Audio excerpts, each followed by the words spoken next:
네, 시청자 여러분 안녕하세요. 저희 또 2부 앞전에 홍준아님께서 너무 재밌게 얘기를 하셔가지고 네. 2부를 또 만들어서 또 지금 하고 있는 사업이 뭔지 이거 네. 너무 궁금합니다. 예. 네.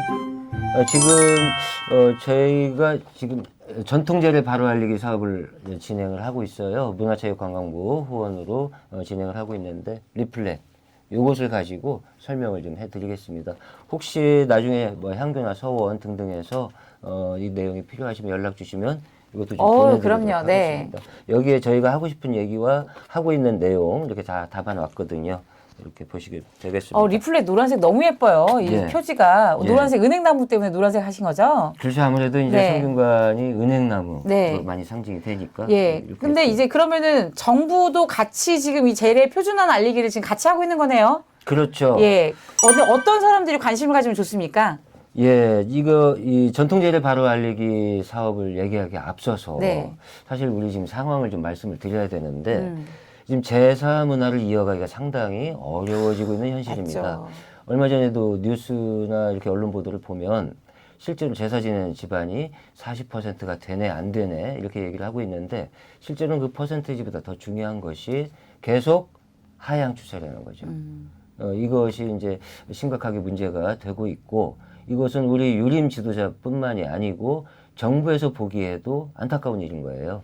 그래서 얼마 전에 통과된 성균관 상교 서원 지원법에 의거해서 종합계획안이 수립이 되었고요. 그래서 그거의 한 부분이 우리 전통문화 전승을 지속적으로 이어갈 수 있도록 하면 좋겠다. 그 가운데 한 부분이 우리 전통 재래가 되겠습니다. 그래서 그런 문광부 차원의 지원을 받아서 진행이 되고 있고요. 재래를 중심으로 놓고 보면 이런 분들이 많으셔요. 제가 정말 많이 듣는 얘기인데 나 때까지만 이 말 정말 많이 들으시죠. 네, 맞죠. 이거 물려주기 아마, 싫다. 예, 영상 예. 보시는 분들 공감하시는 분들 많을 거예요. 지금 어떤 분들이냐면 되게 60대, 좀 젊은 분들은 50대 후반 이런 분들이 내가 어렸을 때부터 보고 배워서 익힌 것이 이것이기 때문에 나 때까지는 하지만 이것이 너무 힘들어서 미안해서 내 자식 세대에게는 물려주지 못하겠다.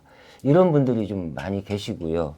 그 다음에 재래가 감소되는 이유를 또 하나 살펴를 보면 자기 아버님이 차남이거나 삼남인 경우에는 그분들이 돌아가시게 되면 그 자제분들이 새로 제사를 시작을 해야 돼요.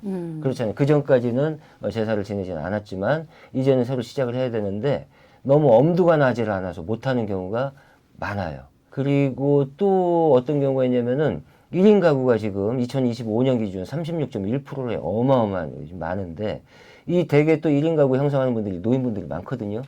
이분들이 이제 지내고 싶어도 건강이라든가 경제적인 문제 때문에 못 지내는 분들이 많고 그래서 왜 이렇게 제사 문화가 빨리 소멸하는가 그 원인을 봤더니 이러한 것들이 좀 중첩이 되고 있다. 저도 이걸 좀 극복해야 되겠다 이런 생각이 들었습니다. 네네. 저도 실은 저희 집 식구들이 다 기독교신 거예요. 그렇죠. 그래서 아무도 제사를 안 드려가지고 네. 제가 할머니, 할아버지 제사를 제가 가지고 그냥 와서 드리거든요. 네. 그래서 그런 또 집안도 있기 때문에 네. 지금 이 재래 알리기가 요런 사람들한테 굉장히 유용한 거거든요. 근데 기존에 드렸던 제사를 드리고 있던 사람들한테는 네. 어떻습니까? 그런데 이제 예전에 이제 문광부라든가 이게 정책을 보면은 뭐 가가래가 후손들에게 부담이 된다. 가가래가 뭐죠? 집안마다 제사 지내는 방식이 조금 다를 수 있다. 뭐 이런 얘기인데 이런 것이 후손들에게 부담이 된다. 그래서 그걸 하자는 그런 의견이 예전에 좀 있었어요. 그런데 지금은 저희가 얘기하는 것은 집안마다 전승이 잘 되고 있는 그 제사는 그대로 지내세요. 그런데 더 이상 지낼 수가 없게 됐어. 이런 집안들에게는 하나의 좀 대안이 좀 제시가 될 필요가 있겠다. 그래서 전통적으로 제사를 잘 지내오고 있고 앞으로도 지내실 집안 분들에게는 응원과 격려를 해 드립니다. 그대로 계속 지내시면 되겠고요. 그런데 내가 새로 시작을 해야 되겠는데 잘 모르는 집, 내지는 기존에 지내려고 했던 그 방식이 너무 부담이 돼서 이제는 못 지내게 된 집. 아까처럼 나 때까지만 하는 이런 집들. 이런 집안에게는 좀 새로운 대안이 필요하겠다. 네네. 이런 말씀을 드리는 거죠. 그래서 그에 맞는 표준화를 좀 만들어가지고 소개를 해야 되겠다. 네. 이런 생각을 하고 있고 그에 맞춰서 지금 전통제를 바로 알리기 사업을 하고 있습니다. 네. 와, 실은 이게 재래라는 게 그렇게 복잡할 필요도 없이 돌아가신 조상에 대한 기억을 다시 회상하는 거기 때문에 네. 나라는 존재가 있기까지 그냥 있는 게 아니라 누군가의 어떤 생명의 연속성으로서 내가 있다는 걸 확인하면 그렇죠. 굉장히 살아있는 사람한테도 힘이 되는 어떤 리추얼인 것 같아요. 맞습니다. 예, 그 순간에 내가 감사할 수 있다는 거, 내 존재가 흐름 속에 있고 뭔가 이렇게 그냥 이루어진 존재가 아니라는 게 네. 그런 감사하면서 나오는 거면 네. 가정에서도 혹은 1인 가구도 네. 그렇게 한번 해보면 어떨까 싶습니다. 맞습니다. 네, 바로 네. 그런 분들을 위해서 네. 여러 가지 형태의 상을 아. 이제 준비를 하게 된 거죠. 어떤 행사들을 지금까지 해오셨는지 또 궁금합니다. 그동안 전통제를 바로 알리기의 행사들을 지금 얼추 찾아보니까 한 10여 개 이상 올 오. 10월 말부터 시작을 해가지고 지금까지 한 10여 개 이상 해왔는데요. 그 앞에 앞서서 그렇다면 이 표준안이라는 것을 제시를 해드리는데 무엇에 근거한 표준안이냐 요 얘기를 좀 하는 그거 진짜 중요한 네, 얘기네요. 그렇죠. 왜냐하면 표준안이라는 게 근거도 없이 내가 만들었으니까 이 표준 이건 아니잖아요. 그렇죠. 사실은 네. 엄격하게 말씀을 드리면 제사의 표준안은 성현이나 왕만이 결정할 수가 있습니다. 그런데 이 시대에 그것을 찾아낼 수는 없겠죠. 그런데 우리에게는 지금 새로 시작하는 가정들을 위한 대안이 필요한 것이고 저희는 그걸 한마디로 이렇게 얘기를 합니다. 재래의 답은 원형에 있습니다. 오. 그래서 예서를 통해서 정리되어 있는 여러 가지 안 가운데 지금 이 시대에 적절하다고 보여지고 많은 분들이 이미 공감해 주신 그 예서에 나오는 내용, 그 원형을 가지고 표준안을 대신해서 설명을 해드리고 있습니다. 그럼 이렇게 요약하면 될까요? 조선시대의 베스트셀러를 그렇죠. 가지고 그렇죠. 표준안을 제시했다. 그렇죠. 예. 그러면 예를 들어서 어떤 책들인지 좀 알고 싶습니다. 지금 대표적인 게 사례편람에 나오는 이거 시제사 상이 있고요. 네. 근데 그 양이 상차림을 보면 그렇게 작지가 않아요. 1인 가구에서는 준비하기가 어려울 수도 있습니다. 못하는 건 아닌데 이런 경우에는 국조올에 의해서 정리한 서인들 즉 일반 평민을 위한 제사상이 또 있습니다. 네. 이 상도 소개를 해드리고 있고요. 그 다음에 차례 같은 경우에는 서산 김흥락 선생님이 정리해 주신 속절에 지내는 제사 지내는 법에 소개된 상을 이렇게 소개하고 있습니다. 서산 김은학 선생님은 그 학봉 김성일 선생님의 후손으로서 그렇죠. 네, 그렇게 예약을 굉장히 잘 정립하신 선생님을 알고 있습니다. 예, 맞습니다. 예. 와, 그러면은 원본의 근거에서 그렇죠. 그다음에 전차는 좀 간소화해서 누구나 할 그렇죠. 수 있게끔 네. 되게 중요한 역할을 해주신 것 같습니다. 네. 어떻게 또 저희가 또 2025년 사업을 진행했는지도 보고를 좀 한번 해주실까요? 예, 그와 네. 같은 방식으로 내용을 정리를 해서 네. 지금 보니까는 상당히 많이 했어요. 대표적인 거 이제 몇 가지만 이제 소개를 드리면 9월 28일 이 사업이 사실은 문체부 승인이 나기 전이죠. 문체부가 승인을 하든 말든 우리는 해야 되니까 그때부터 이미 시작을 해서 성균관에서 여러 유림 지도자분들 모시고 이와 같은 내용으로 앞으로 사업을 진행하겠습니다 하는 교육과 시연을 첫 시작으로 해서 네. 10월 달에는 성균관대 민주동문회가 있어요. 아, 네. 여기에서 이제 합동 추모제례를 기획을 했는데 제가 이분들에게 좀 사전에 제안을 좀 했죠. 기존에 이제 추모 방식이라는 것이 합동 추모제례다 보니까 마이크 들고 이렇게 여러 가지 형태로 추모를 하는데 이러한 전통 제례 방식을 도입을 하면 훨씬 경건하고 그 뜻도 더 깊어질 수 있다. 그러니 꼭 같이 해보자 제안을 드려가지고 다행스럽게도 승낙을 해주셔가지고 합동 추모제례를 하게 됐습니다. 저는 이 합동 추모제대를 보면서 이 집단 기억이라는 게 이렇게 소중한 어떤 뭔가를 나타내는구나라는 거 좀 했던 게 예. 절하시면서 막 통곡하고 우시는 분들이 계셔가지고 그렇죠. 예, 맞아요. 저도 울컥해서 막 같이 울었거든요. 아, 그래요? 예, 맞아요. 그래서 이게 공동체라는 건 어떤 집단 기억의 연속성? 이런 것들을 다시 한번 회상해보는 어떤 그런 걸 만들어주는 게 굉장히 중요한 공동체를 이어오는 의식이구나라는 생각을 다시 한번 했던 게 바로 그 성대 그 민주동문회에서 했던 네. 제사였습니다. 지금 그렇게 말씀을 해주시니까 네. 저는 제례가 가지고 있는 여러 가지 기능 가운데 하나가 이 사회적 기능이 매우 크다고 봐요. 네. 앞서 소개해드렸던 일부에서 소개해드렸던 일본을 찾아가서 지낸 강제징용 조선인들을 위한 제례라든가 고려인을 추모하는 합동 추모 제례라든가 이런 것도 보면은 내 조상을 위해서 제사 지낸 것이 아니고 우리 공동체를 위한 제사였거든요. 그런 측면이 좀 더 많이 부각이 된다면 우리 유교 전통 제례가 좀 더 그 영역을 확장을 많이 할 수 있지 않을까. 네. 그리고 사회에 대한 기여도 훨씬 더 많이 할 수 있지 않을까 이런 생각을 하고 있습니다. 대구시 서구에서 우리 유도의 지부 회장님과 그 회원분들께서 여기 봉심 교육을 오셨어요. 그래서 이분들을 위해서 봉심도 하고 또 교육도 진행을 했고요. 또 이제 대표적으로 말씀드릴 수 있는 게 11월 달 들어가지고 진주와 청주 같이 가셨죠. 네, 우리 사회자님도 같이 가셨는데 이때 이제 교육 정형화된 교육과 시연 그리고 의견 수렴 과정을 쭉 거쳤습니다. 네.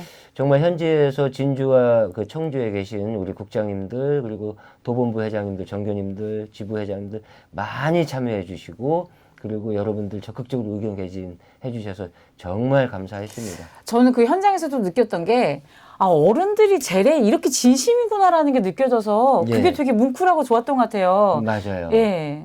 그 이분들께서 사실은 각 지역에서 누구보다도 제례가 사라지고 있음을 온몸으로 느끼시는 분들이시고 맞아요. 네. 그래서 성균관 유도회 총본부 그리고 성균관 등이 나서서 이러한 대안을 만들고 그 극복하기 위해서 이렇게 적극적으로 활동하는 모습에 대해서 적극적으로 동의를 해주셨고요. 정말 감사하게 생각을 합니다. 또 좀 특이점이 있는 게 저희가 예. 키르기스탄. 예. 이거 너무 특이합니다. 네. 예, 지금 우리가 전통제를 발효하려고 사업을 하면서 잊지 말아야 될 분들이 있죠. 바로 해외에 계시는 우리 동포들입니다. 네. 중앙아시아에 계시는 우리 고려인들이 약 13만에서 15만 명 정도 된다고 해요. 우즈베키스탄에 12만, 네. 키르기스탄 15,000명, 그다음에 카자흐스탄에도 대략 2만 명 내외 이렇게 정도 계시는데 이분들이 1920년대, 30년대 강제 이주당한 분들이잖아요. 네. 여기서 사시다가. 네. 그런데 정말 감사하게도 본인이 코리안이라는 것을 정말 잊지 않고 자랑스럽게 생각을 하고 계시죠.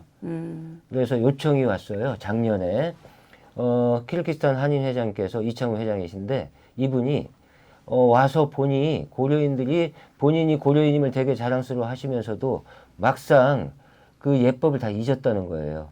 그래서 사람들이 돌아가면 여자분들은 한복을 입히고 남자분들은 양복을 입혀서 입관을 하시는데 그 절차도 다 잊어먹고 입관 절차도 없고 채우는 것도 없고 막 이렇다는 거예요. 그래서 생각하시기를 이곳에 계시는 우리 고려인들에게 한국 전통 제례와 상례를 소개하면 참 좋겠다. 어떻게 하면 좋겠습니까? 하고 연락이 왔어요. 그래서 같이 상의를 한 끝에 지난해부터 제례와 상례 이 두 개의 분야를 가지고 키르기스탄 현지를 찾아뵙고 고려인들을 만나서 함께 제례도 소개하고 상례도 소개하고 그런 시간을 가지고 있었습니다. 올해도 네. 또 요청이 와가지고 상의를 하다 보니까 시간도 너무 촉박하고 예산 문제도 있어서 전체 행사를 저희가 전통제례 바로 알리기로 끌고 가지는 못하고 일부 내용을 전통제례 바로 알리기에 사업의 내용을 편입해서 지금 진행을 하고 왔습니다. 근데 이게 또 문제가 되는 게 그 예. 나라마다의 또 어떤 종교가 따로 있으니까 또 이거를 종교라고 봐버리면 좀 오해의 소지가 있기 때문에 그렇죠. 그런 문제는 좀 어떠셨습니까? 이 나라는 굳이 분류를 하면 이슬람 국가예요. 그래서 종교성을 너무 많이 강조하게 되면 불편한 일이 생길 수 있죠. 네. 그래서 저는 이번에도 이렇게 소개를 해드렸어요. 전통 제례를 소개할 때는 한국인의 생애 주기에 따른 밥상, 상차림으로 소개를 했어요. 그래서 태어나고 1년 있다가 엄마가 차려주는 돌상, 평생 동안 건강하고 무탈하게 살라고. 그 다음에 나이가 60이 되면 자녀들이 차려주는 회갑상. 그동안 무사히 살아오신 것에 대해서 감사하고 앞으로도 무병장수하시라는 의미를 담았죠. 그리고 80세가 되면 나라가 차려주는 양로연상이 있습니다. 이때는 서울에서는 왕이 그리고 지방에서는 고을 수령들이 80세 이상 어르신들을 모시고 이렇게 잔치를 해주셨죠. 그리고 마지막으로 내가 돌아가면 내 후손들이 나를 잊지 않고 기억하고 소통하는 이런 재래상이 있습니다. 아, 네. 그럼 재래를 한국인의 밥상의 연속성으로 보면 되겠네요. 그건 이제 보기 나름인데 네, 네. 음식 문화로 하면, 그러니까 상문화로 얘기하면 네. 이와 같이 생애 주기별 아. 어떤 모습으로 설명할 네. 수도 있지 않을까 이렇게 생각을 네네. 아니 해봅니다. 근데 한국은 정말로 보면 고인돌이라고 하는 것도 우리가 청동기 시대부터 그쵸. 죽은 사람을 기억해서 뭔가 축제를 하는 문화가 있었고 네. 그다음에 또 이 재래도 그거에 대한 연속선상이 계속 온 거 아닙니까? 그럼요. 그러면 정말로 충분히 한국인의 밥상 뭐 이렇게 소개할 수 있을 것 같아요. 네. 홍 총장님이 가야 될 일이 되게 많은 일들을 해야 될 것 같은데 네. 그러면은 우리가 한국뿐만이 아니라 해외에 있는 디아스포라까지 네. 이 재래의 문화를 가지고 어떤 소속감과 연대감을 계속 키워나가는 일을 좀 해주셔야 될 것 같아요. 예, 지금 저도 그렇게 생각을 하고 있고요. 그래서 이 재래 문화는 세계 곳곳에 우리 지금 많은 동포들, 우리 민족들이 살고 계시는데 이 재래 문화를 통해서 민족적 정체성 혹은 동질감, 문화적 동질감 네. 확보할 수 있는 좋은 방법이라고 생각을 합니다. 그래서 재래는 본인의 그리고 가족의 조상을 추모하는 그런 기능과 한편으로는 우리 사회를 통합하게 하는 사회적 기능, 이런 양면성을 다 같이 가지고 있다고 봅니다. 아, 예. 그러면은 앞으로 홍 총장님께서 재래를 가지고 사회에 이렇게 기여하시는 것들이 예. 쭉 좀 잘 이어졌으면 좋겠고 그리고 네. 해외 동포들까지 이렇게 하나의 어떤 리추얼로 묶어낼 수 있는 것들을 내년에는 좀 잘 더 네. 많이 이루어졌으면 좋겠습니다. 국력에 있는 우리 동포들이죠. 아, 네. 그래서 맞습니다. 앞으로 통일과 그리고 공동의 번영이 우리 민족의 중요한 숙제가 될 텐데요. 네. 그 전제가 필요하죠. 우리가 하나라는 민족적 동질성을 여러 가지 경로를 통해서 찾도록 노력을 할 텐데 그 중에 하나가 우리 전통 유교 문화가 제시하고 있는 이 재래라고 생각을 해요. 그래서 여러 가지 형태의 재래를 함께 하면서 민족의 동질성도 확인하고 공동의 미래 구상에도 이바지하기를 바랍니다. 예. 이 재래라고 하는 어떤 리추얼이 갖고 네. 있는 게 이런 통합, 화해 그렇습니다. 이런 걸 갖고 있기 때문에 네. 내적으로도 외적으로도 정말 많은 역할을 할 수 있을 것 같습니다. 예, 맞습니다. 네, 홍 총장님이 건강을 해야지 저희가 또 이런 일들을 해나갈 수 있는 건강을 잘 지키시길 바라고. 감사합니다. 네, 그럼 홍 총장님께서 하시는 재래의 인문화 네. 혹은 재래적 사회화가 네. 저희가 또 잘 기초를 내리기를 저희가 같이 기원하겠습니다. 네, 네. 홍 총장님 나와주셔서 감사하고요. 저희 그러면은 또 뭐 내년에 무슨 뭐 일이다던가 이런 거 있으면 또 내년에 또 저희가 네. 네, 영상으로 찾아뵙겠습니다. 네. 네, 여러분들 시청해주셔서 감사합니다.